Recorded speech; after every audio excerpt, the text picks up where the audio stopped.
like, what is the future that you truly see for yourself and, the family that you have?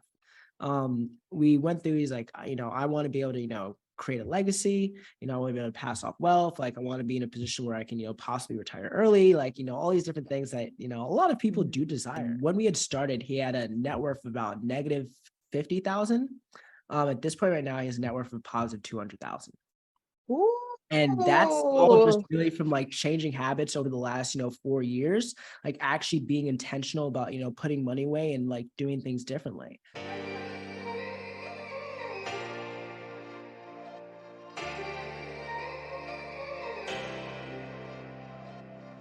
Welcome to the Share the Wealth Show, where minority professionals can learn to escape the racial wealth gap and catapult themselves into abundance.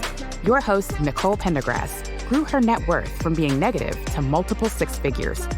Join her on her investigative mission to expose secret strategies of the wealthy so we can all have the tools needed to build the life and legacy we were created to possess.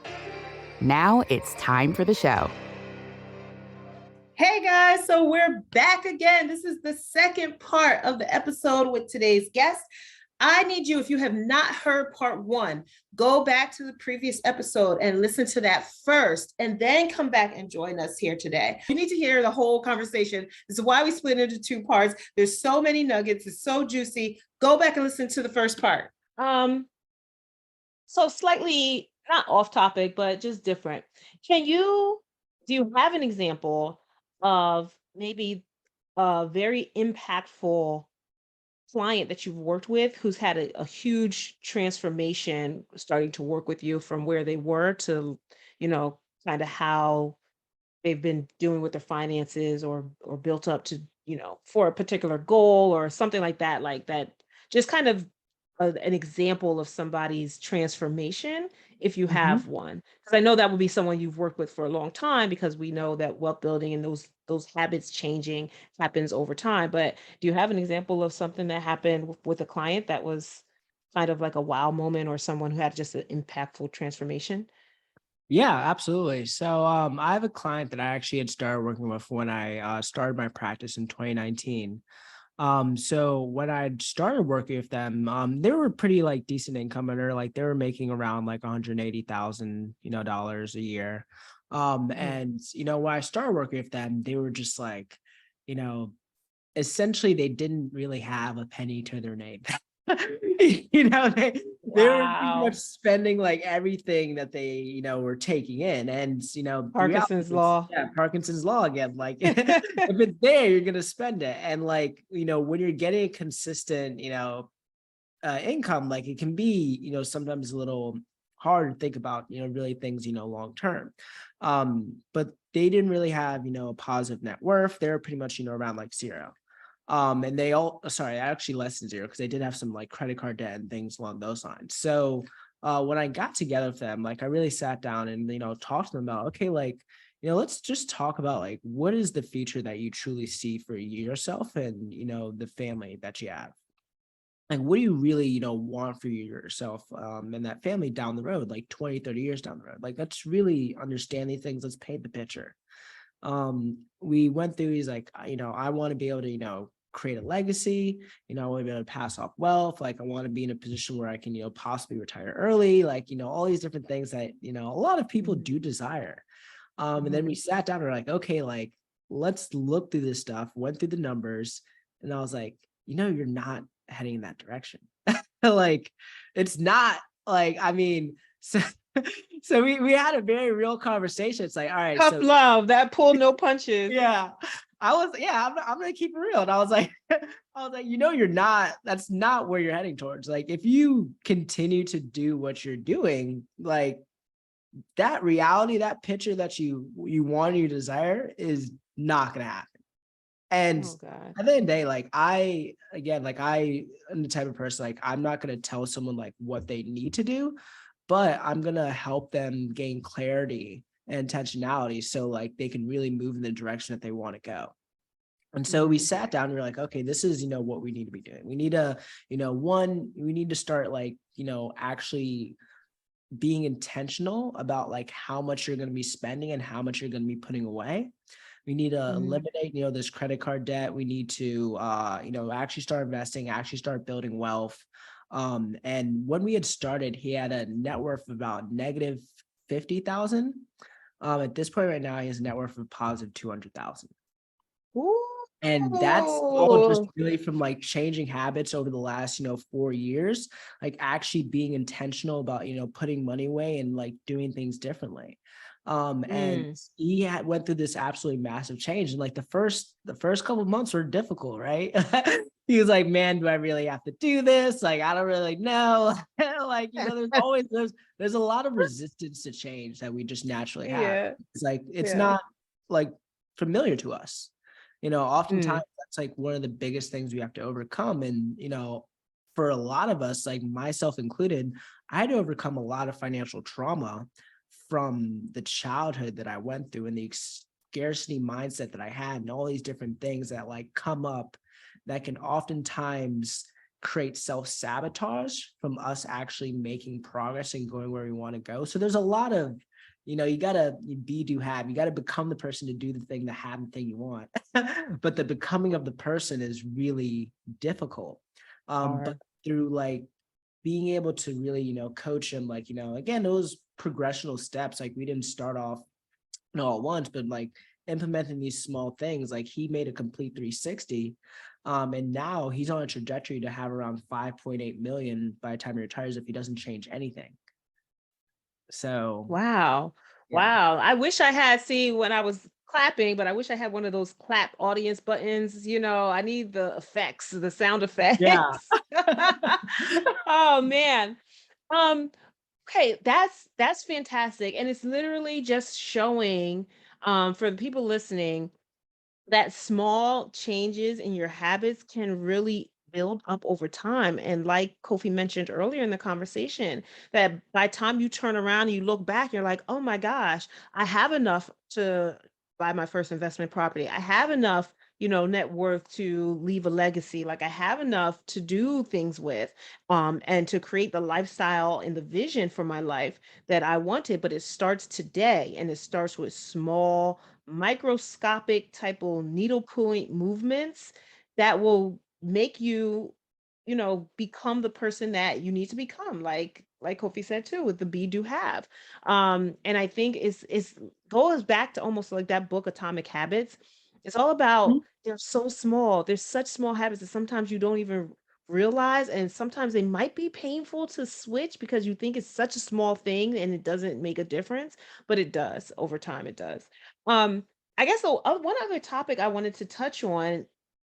Have you heard of, I know you have heard of, like the bank on yourself type of policies for the whole life insurance policies? And what do you think about that? Have you ever encouraged a client to get a policy like that? And what have you seen happen with those types of policies? And what should people know about it? And do you suggest it?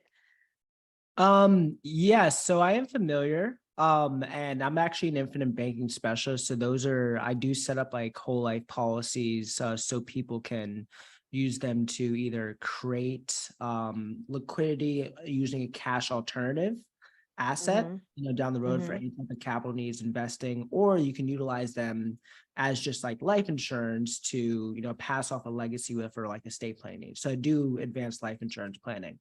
Going as far as to say I recommend it, this comes back to your personal finances. Like you have to understand what you personally need. So there's nothing that I would ever like recommend without understanding like what someone's needs are, what their goals are, where they're at, and a lot of other pieces like, a big piece of like just the professional nature of the industry that I'm in is like knowing your client. Like you got to know, it's just like, a physician, you got to know and understand where someone's at before, you recommend something to them. And this is just something for the audience. Like if someone's recommending anything to you and they don't really know what your goals are, like you gotta That's a red flag. Yeah, take that with like some precautions or take it with a grain of salt in that regard. But yeah, just going into like, whole life policies, utilizing cash value policies to bank on yourself. It's a great asset class. Like it's a great way to essentially, create, more liquidity, has various tax advantages. It's tax deferred. So it's a great place to actually, create, that banking on yourself policy. A lot of people utilize them to build up enough cash value to take loans off of, and utilizing it as a financial tool, instead of just utilizing their savings account, which really is just money just sitting there, barely gaining any interest. You're getting taxed on it as it continues to grow. You don't really have much flexibility. You can just simply just draw money out and put money back in. There aren't really a lot of options out there. But yeah, with banking yourself policies, they are a great financial tool within your, financial tool belt that can really add a lot of efficiency tax wise, and also a lot of extra liquidity down the road as well too, when you need it for real estate or even just, I've had clients that have borrowed off their policies to purchase a car. They're paying themselves back, doing things like that. So it's a great financial tool, to utilize. Looking to build wealth with real estate? Are you all tapped out on YouTube University and ready to get help tailored to your specific situation and goals? Have you always known that you are a little different from the crowd, that you never liked following the status quo, and that you're just tired of living in mediocrity? You want to build wealth on your own terms outside of Wall Street? Well, then maybe the Microfamily Mavericks mentorship program can help with that. It's a community where I handhold you through the process of buying your first small commercial multifamily building, because not everyone is ready for 100 units out the gate. Why multifamily? Because it gives your rental income a hedge against vacancy. Imagine what happens when your single family rental tenant leaves, right? And why commercial 5+ units? Because you have much more control over increasing the building's value in the commercial space, and then in turn, increasing your own net worth. Starting small is a stepping stone to so much more, because then you can tap that equity and buy another building and another and another, and you get the point. So increasing your cash flow and your ability to be job optional along the way. It's all a part of the journey. So if you think big, but you want to start small, and if you know multifamily real estate is a way for you to open the door to building a life of freedom, abundance, and legacy, but you just need someone to guide you step by step, and you want to be surrounded by other people on the same journey, doing the same thing, then just click the link in the show notes to find out a little bit more about the Microfamily Mavericks, and I look forward to potentially seeing you on the inside. So now back to the show. Okay, perfect. Because I was going to ask you, just in case someone didn't know what that was, to explain what a whole life infinite banking, not whole life, but infinite banking, bank on yourself type of policy, what that is. But you did kind of touch on some of the things that you can do with it. But I guess umbrella, give it just for somebody who doesn't know, never heard that term before. Yeah, absolutely. So I'll start by explaining the two different types of insurance.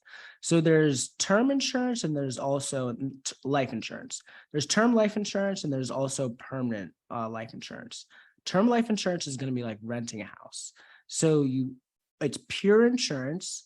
You only get the death benefit and you only have for a certain period of time. Typically you get it through your job. You'll get, a bunch of coverage for pennies on the dollar, but it's going to run out either after 20, 30 years or when you leave your job. You don't really own the policy. Whole life or permanent insurance, that's insurance that you actually own. It's like purchasing a house. So it's there for your entire life. And just like a house builds up equity, it also builds up a cash value component. Okay. So whole life insurance actually has a savings or an investment component to it, depending on the type of permanent insurance that you're getting. And you can use that cash value to borrow off of, just like you would the equity in a house. Now that has a lot of benefits because you can, for example, when you build up enough cash value in a policy, you can purchase, anything, whether it be a real estate or a car purchase or something along those lines. You can take money out of that policy, take a loan off of that policy, and then you have interest being charged on that loan. But when you're paying that loan back and the interest, it's actually going back into your policy. So it's not just the interest charge is not just going back to a bank essentially. So that's where the term banking on yourself comes from, is that you're really just taking from yourself and then paying yourself back, not losing all that money to interest as you would if you took a loan from a bank. Okay. So what's the difference between a normal whole life policy and a bank on yourself or infinite banking structured policy? Yeah, absolutely. Great question. So typically, if I'm structuring like a whole life policy to bank on yourself, I'm usually doing what's called, more paid up additions.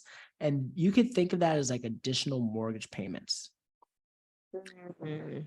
So you're Okay. essentially like paying more into the policy in order to build up the cash value faster than you would if you were not making those additional payments. So you have money that's not actually going towards buying more death benefit. It's going towards just building up cash value in the policy. And there's a bunch of like specifics about how much you can put in and like different things on those lines. I'm not going to necessarily get too technical right now, Yeah. but essentially putting more money into building up the cash value faster and less money into buying more death benefit in a policy. Okay. I love that analogy, like to the additional mortgage payments and owning the house Mhm. versus renting a house. That's a perfect analogy. Oh my gosh. That makes so much, especially with the paid up additions being additional mortgage payments. That was so clear. Okay.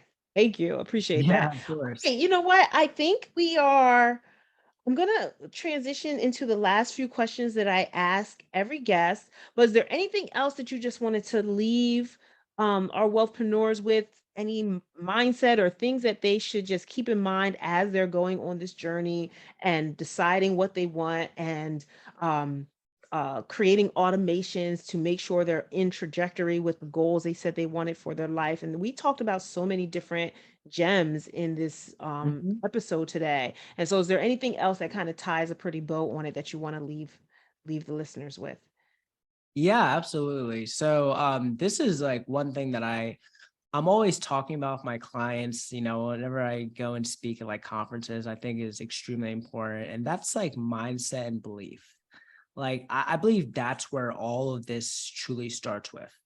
Like actually, getting to the point where you can believe that you can achieve this is so important. And I know a lot of people hear that and like they think it's like kind of cliche, but if you've ever played any sports or like taken a test or something along those lines, there you have a much different experience if you go into like a game, for example. You're like, man, I'm just gonna fail, like I'm gonna drop every single pass that's thrown to me, I'm gonna fumble the ball, I'm gonna get tackled, and all these different, like you're gonna play a lot differently if that's your mindset. If you just think you won't succeed, as opposed to you're like, hey, like I think I'm gonna score a touchdown, I'm gonna catch every single pass, and like that may not like always have like this huge impact. You can't just think yourself into success. Like action does matter, but actually believing that you can achieve these things is so important, because a lot of people essentially, like take themselves out of the game before it even starts.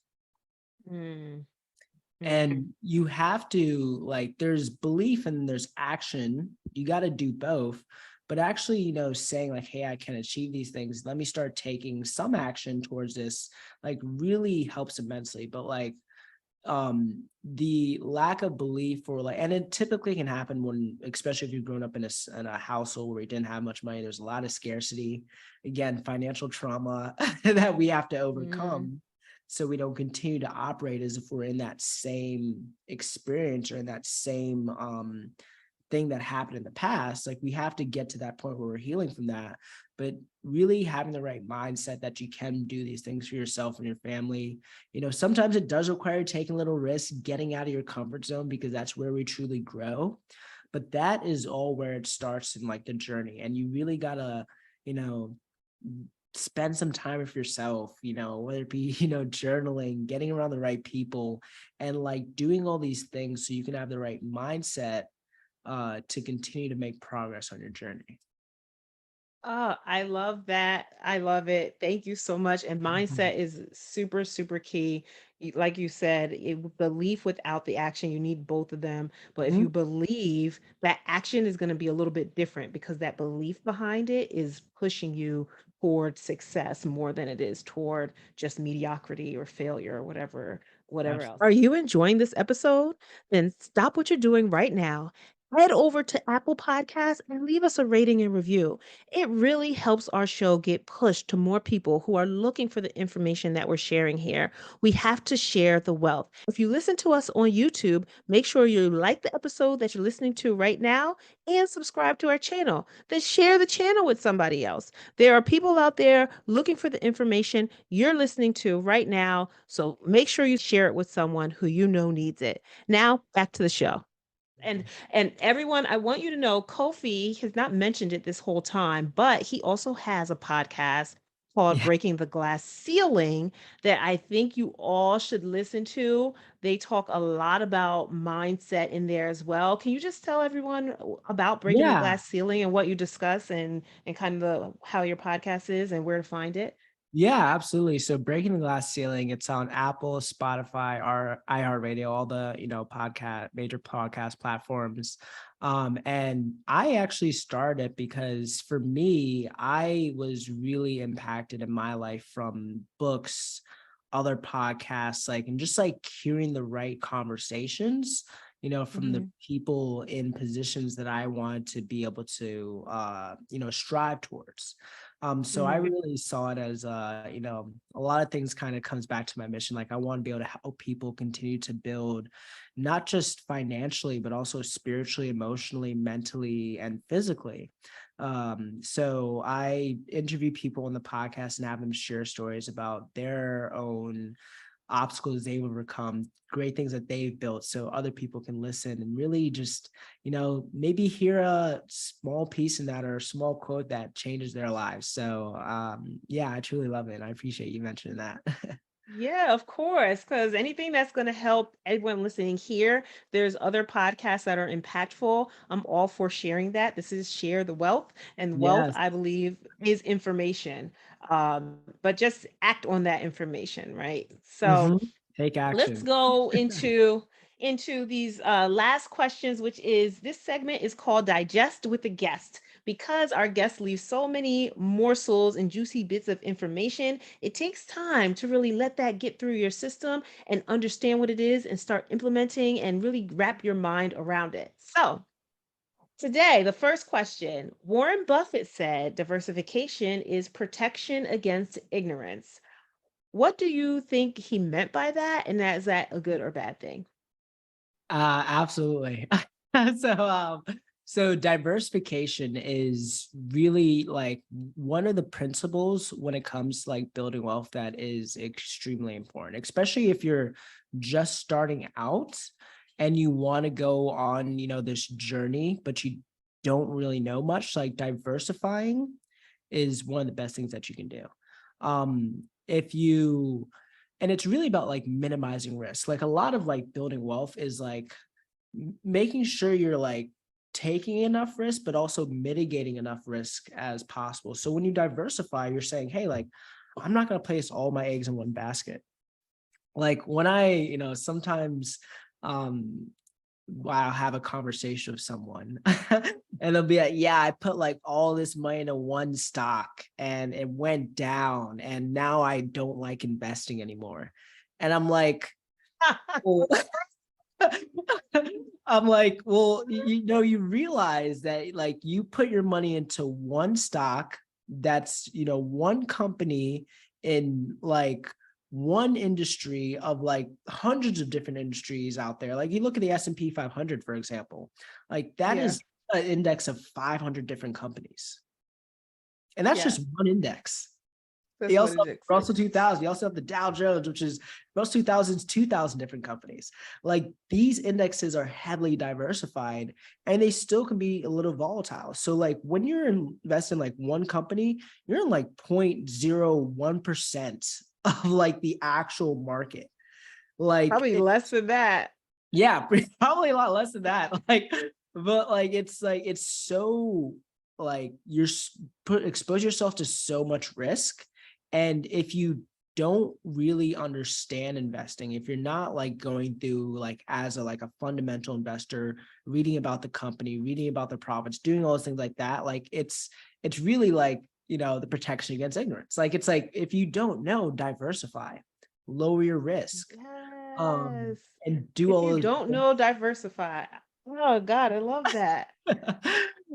so it's really like, it's an amazing approach, especially if you're not going to take the time, because part of like, doing all these things is like, understanding like how much you want to put into it. Because you can build wealth really not knowing much about like all these different securities, all this things like that. You can just, diversify, put your stuff into historical things, have the right habits, and have consistency. But on the other side of that, I also want to say that sometimes it's actually, okay not to diversify in some circumstances. So say, for example, like I have a lot of clients that are real estate professionals.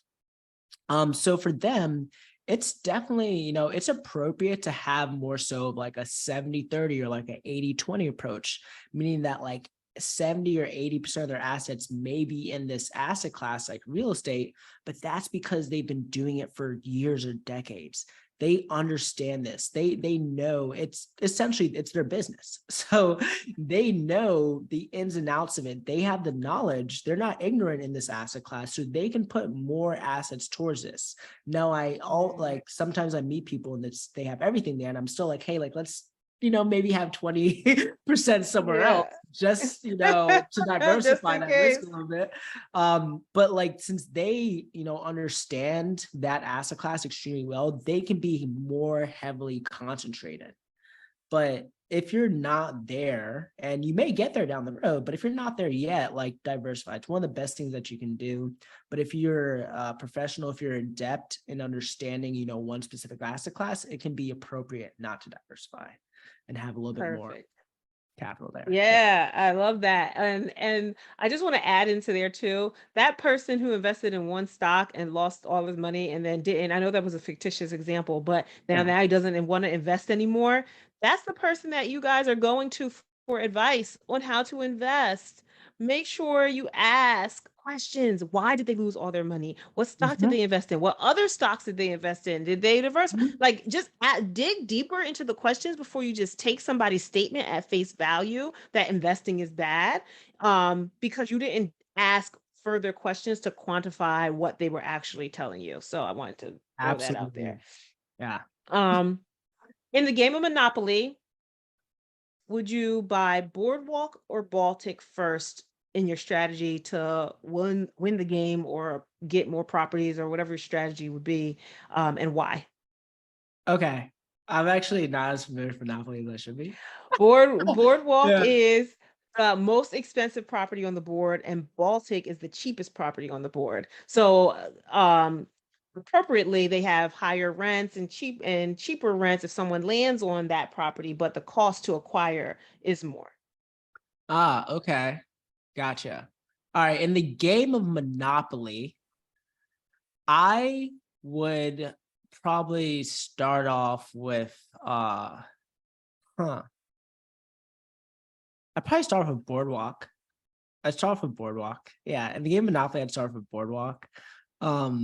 Yeah, definitely. Cause like I see it as like, all right, I want to get like more to scale. Like I want to get, more properties to scale. I would give a different answer for life. Interesting. Okay. I would personally, like, if I was like investing in like properties, and I would get the Baltic property. And the reason Okay. why, Why that different? Oh yeah. Okay. You were saying. Go yeah, ahead. yeah. So the reason why, like, I personally have realized that I want to, or I prefer to invest in like nicer things, because of the fact that like it's more like you're serving like a different population that like appreciates nicer things. I also appreciate nicer things. Like I want to be able to put more, money into an investment to make it look like awesome. I love aesthetics. Like I love being able to go to a place, like have it look nice. I want to do all that stuff, and also be able to charge the premium for that, things that I'm doing. So like I personally, like, I just love kind of serving like, or that higher end, crowd now. Yeah. So, and also just like having the, you know, being able to do all the things aesthetically and like make it kind of, you know, this ultimate, you know, space. That's like my mindset towards like, you know, real estate when I invest in real estate. So So it then takes why a would bit you of go with Baltic in real life? why would I'd go Baltic in real life just because I love like I love being able to like make the nice thing nice. And I love being able to get like the higher end thing, kind of like, you know, make it aesthetically pleasing, doing all that stuff. And I don't know, there's just like a certain like affinity that I have for like aesthetically pleasing Okay. stuff. Because, you But know, like, remember, Baltic is the cheaper property. oh, Baltic's a cheaper property. Oh, okay. Yeah. Okay. Boardwalk's the most expensive way. You said Boardwalk in the game, but Baltic in life. And so I Oh, was okay. No, trying to reverse figure out those. what the Reverse difference. those. Yeah. Reverse. Boardwalk in real life and Okay, Baltic that in the makes game. sense. Sorry. Okay. Yeah. Okay. Yeah, I need to play that game more. Boardwalk in real life, Baltic in the game. Okay, that makes sense. Yeah. You're like, what? Yeah, Yeah. I was getting confused. I'm like, all right, let me clarify here. Okay, cool. Baltic in the game, I guess, because you can get the property faster with Yeah. the money you already have. Boardwalk in life because you like the nice things. I agree. I do like the nice things. Okay, got it. What does wealth mean to you? Great question. So wealth to me, you know, means prosperity. And this is something that I always tell my clients, like, hey, I will, you know, I'll get you wealthy. Like that'll happen. But you also need to make sure that you are, you know, paying attention to your health because like a rich man wants 10,000 things, but a unhealthy man wants one thing. Mm, You know, you also want to make sure that you're paying attention to your relationships in life because that's one of the biggest aspects of like happiness and fulfillment. Like you got to have healthy relationships. You know, being in a space where like you're, you know, finding something that you can find a purpose in or find fulfillment. So wealth to me means like, you know, being prosperous in your health, being prosperous financially, being prosperous spiritually, being prosperous mentally, emotionally and physically. Like it's really encompassing of the holistic picture of, you know, making sure all these areas in your life, these big important areas are, you know, moving in the direction that you want them to ideally go in. Because that is like first, and it's different for everybody. Like not everyone needs $100 million to be wealthy. But if you're mm, able to, you know, spend time with the people you care about, have the money to support, you know, the basic needs of all the things you need to be doing, have a little bit more to, you know, take a vacation, like that may only be, you know, a couple $100,000 or maybe I have my scales, but that may only be like $80,000-$90,000 a year. That's totally fine. yeah. But like Mm, that's totally fine. And like it's like really getting to this place where like, you know, you have all those buckets filled up for yourself and you're able to live the life you want to. And that's true wealth. Like I believe it's, you know, having abundance in all those really important areas, not necessarily having only, you know, $100 million in your bank account and having terrible relationships, you know, terrible health, all those things. Like that to me is not a person that's truly wealthy. You may be yeah. rich, is not truly wealthy. Nice. I love that. You may be rich, but not wealthy. Okay. So we ask each guest to leave a question for the next guest, not knowing who that's going to be. So my last guest asked this question for you. Knowing what you know now, what do you wish you would have done differently a few years ago? And if you did do it differently, how would that affect your life or have changed your life today? How do you think your life today would be different if you did that thing, whatever that thing was? Yeah, that's a great question. So this is, yeah, for me personally, I would say that like I would want to, one thing I'm trying to get better at is like documenting my journey. I feel like Mm, I have like I think, you know, in some respects I have, but like I think I could do better at that documenting my journey. And like I wish I had done that from like day one of like my personal, because I started my personal growth journey like 10 years ago. Um mm, Actually maybe probably like 8-9 years ago, but almost 10. So but Yeah. like day one, like documenting like, my feelings, the experiences, the thoughts that I was having, like I feel like that is just so, like we oftentimes discredit like how impactful that can be, because not one, like you can look back and truly see your progress, but also two, like, that's something that someone else may pick up and read one day and be like, wow, like this is how I'm feeling right now. This is exactly where I'm at. And this person was able to get here and they were exactly where I'm at. So like, that's something I'm really trying to get better about, but like really documenting, Yeah. journey. So how would you document? That was my follow-up question, just personally. So are you referring to like journaling? You're talking about video? Like, are you documenting privately or publicly? Like, what are your thoughts That's a on good that? question. So yeah, more journaling, absolutely. And then Okay. also like more sharing publicly about like the experiences that like I'm having. Yeah, both of those. Okay. Absolutely. Great. Well, that was just my extra throw in. Okay. So you would like to, I would like to, I need you to come up with a question for the next guest Okay. that they can answer. And it can be anything. It doesn't have to be business related. It could be personal, fun thing. Um, you'd want to ask the next unknown guest. The next guest. Okay. All right. Let me see here. What is one thing that you have been scared or hesitant about doing that or what is one thing that you've like been over analyzing and you've kind of gone into an analysis paralysis about doing, that could be a huge benefit for your life? And yeah, what is one thing that you really been I over got it. not doing? Yeah. Analysis paralysis. This is a good one. And I know who the next guest is. So I'm excited to ask him this question.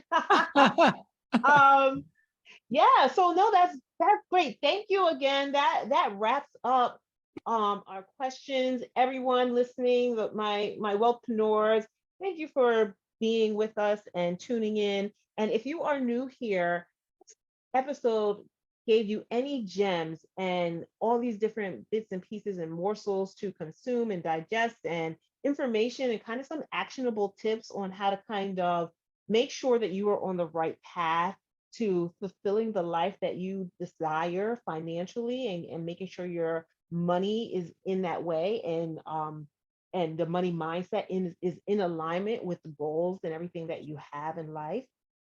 Please like share this episode with someone who also needs to hear it, to hear the information that was in this episode, and to hear what Kofi had to say. And go like and subscribe if you're on YouTube. Leave us a rating and review on Apple, wherever you listen to the platform. Just make sure you show us a little bit of love and share the wealth with someone else so that they can also benefit from the information provided here today. Thank you again, Kofi. We really appreciate you coming on and sharing information with us. And I know there's going to be people. Oh, how can people reach out to you if they want to like talk about potentially even being a client or following you on social media or wherever else to get more information about how to work with you potentially? Yeah, absolutely. So you can find me on LinkedIn or Facebook as Kofi Thompson. Also on Instagram as Kofi the Creator. I have my podcast, Breaking the Glass Ceiling. Feel free to email me at right now it's ktompson@ewsnyc.com. Yeah, feel free to reach out if you have questions, you want to dive into financial topics. I'm a nerd about this stuff. I love it. Then if you want to see if it could be a good fit, working together, more than happy to have a conversation about that as well too. Perfect, perfect. We will also have all of those links in the show notes. So if you don't remember it, you're walking around, driving, whatever you're doing, just visit the show notes later and you will see it there. And thank you again, Kofi. I really appreciate all Yeah, the time you spent with us today. absolutely. This was awesome. I appreciate you having me on. Yeah, sure thing. All right, wealthpreneurs, I will see you in the next episode. Until then, stay wealthy. Did you love this episode of Share the Wealth Show? Be sure to connect with Nicole by following her on LinkedIn, Instagram, or Facebook. If you picked up any of the gems that were dropped by today's guest, make sure you not only put them in your bag, but if you know of someone who would benefit from this information, don't keep it to yourself. Share the wealth and make sure to leave us a rating and review. We'll see you for next week's episode. Subscribe so you'll be notified.